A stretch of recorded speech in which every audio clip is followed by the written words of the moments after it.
ควงทำตามกันไม่ต้องไปคิดอะไร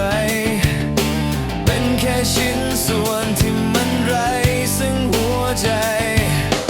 มองไปรอบตัวก็เห็นแค่หน้ากากกันทุกอย่างมันซ้ำๆที่มันคอยเพิ่มเติ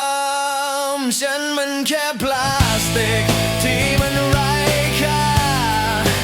ถูกหลอกขึ้นมาตามที่มันต้องการเป็นแค่ของตายที่มันไร้ความหมายจะแตกจะหักก็แค่ทิ้งมันไป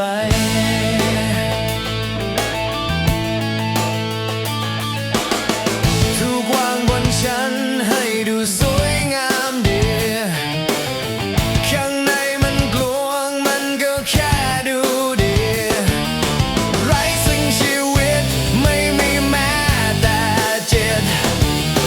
ทำตามหน้าที่ที่มันได้ถูกลิขิตพยายามจะรู้สึกมันให้ได้แต่ก็ว่างเปล่าข้างในมันไม่มีใคร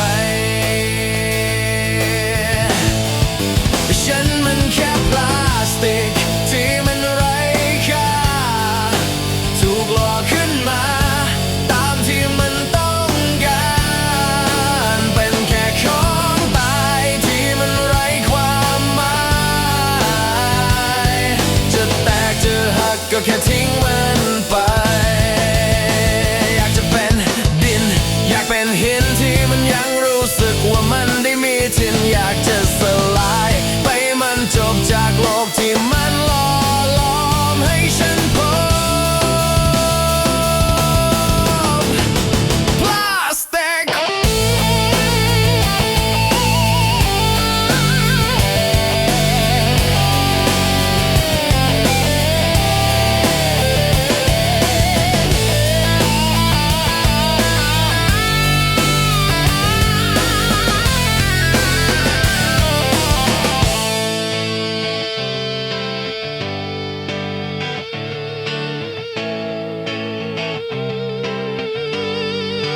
ถูกหลอกขึ้นมา